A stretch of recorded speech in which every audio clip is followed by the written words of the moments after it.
আগামী বছর রাজ্যে বিধানসভা নির্বাচন। সেই বিধানসভা নির্বাচনের প্রাক্কালে পূর্ব বর্ধমান জেলা বিজেপির অন্দরমহলের বিতর্ক ফের প্রকাশ্যে, এমনটাই বলছেন রাজনৈতিক দলের কর্মীরা। পূর্ব বর্ধমান জেলা বিজেপির সভাপতির ছবিসহ বিতর্কিত পোস্টার বর্ধমানের প্রশাসনিক ভবন চত্বর এলাকায়।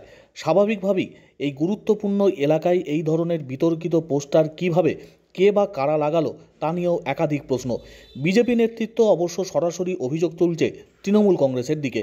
যে ধরনের পোস্টার লাগানো হয়েছে তৃণমূল পরিকল্পনা করে এই কাজ করেছে, এমনটাই বলছেন বিজেপি নেতৃত্ব। পূর্ব বর্ধমান জেলা বিজেপির সভাপতির ছবি সম্বলিত পোস্টার লাগানো হয়েছে প্রশাসনিক গুরুত্বপূর্ণ এলাকায়। বামপন্থী হারমাদ লিখে সেই পোস্টার সাংগঠনিক জেলা বাঁচাও আহ্বান জানানো হয়েছে।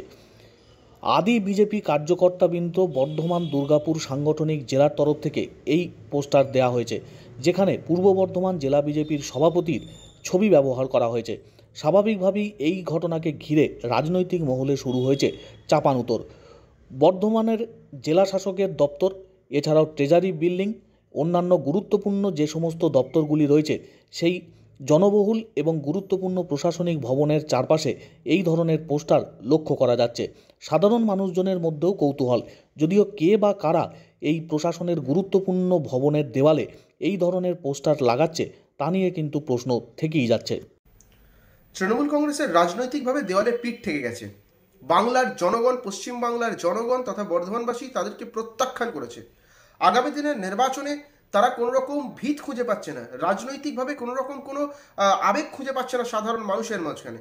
তাই তারা সাধারণ মানুষের কাছে দৃষ্টি আকর্ষণ করার জন্য বিজেপিকে কালিমালিপ্ত করার চেষ্টা করছে।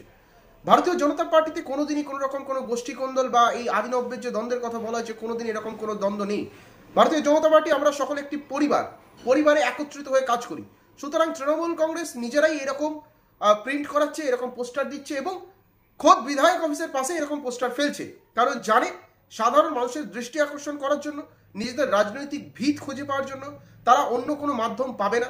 তাই ভারতীয় জনতা পার্টিকে কালিমালিপ্ত করার যে ওদের বৃথা চেষ্টা, তাই ওরা চালিয়ে যাচ্ছে।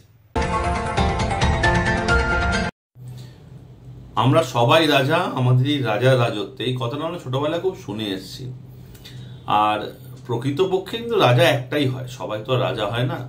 কিন্তু ভারতীয় জনতা পার্টির যে অবস্থা আমরা দেখতে পাচ্ছি, তাদের জেলা সভাপতির বিরুদ্ধে চারিদিকে পোস্টার পড়ছে, এবং শুধু তাই নয়, যে ভাষায়, অকুত ভাষায় তাকে আক্রমণ করা হচ্ছে, আমরা সত্যি আমার হৃদয়ের অন্তঃস্থল থেকে তার প্রতি আমি সমবেদনা এবং দুঃখ প্রকাশ করছি।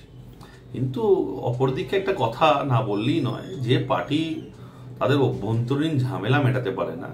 আপনারা দেখবেন যে দীর্ঘদিন খরা হলে মানুষেরা আকাশ পানে চেয়ে বৃষ্টির অপেক্ষা করে, ঈশ্বরের কাছে প্রার্থনা করে যাতে তারা বৃষ্টি পায় এবং সেই খরাটা যাতে মিটে যায়। সেরকম ভারতীয় জনতা পার্টির খরা চলছে, তারা আকাশ পানে চেয়ে সুনেতৃত্বের আবদার করছে বা প্রার্থনা করছে তাদের কাছে একটা দক্ষ নেতৃত্ব আসে। আসল কথা, তৃণমূল কংগ্রেসের পচা আলু দিয়ে যে আলুগুলো বস্তায় ফেলে দেওয়া হয়েছে, সেই আলু দিয়ে কি আর ভারতীয় জনতা পার্টি চলে? কোনোভাবেই চলে না। সেরকমই বর্ধমানের একই অবস্থা, তাদের জেলা সভাপতির বিরুদ্ধে বিক্ষোভ দেখাচ্ছে তাদেরই দলের কর্মীরা। আমার সত্যি একটাই উদ্বেগ প্রকাশ করছি যে তারা এত নিজেদের মধ্যে সমস্যার মধ্য দিয়েও তারা যে স্বপ্ন দেখা বলেনি, এটা সত্যি একটা দৃষ্টান্ত। কিন্তু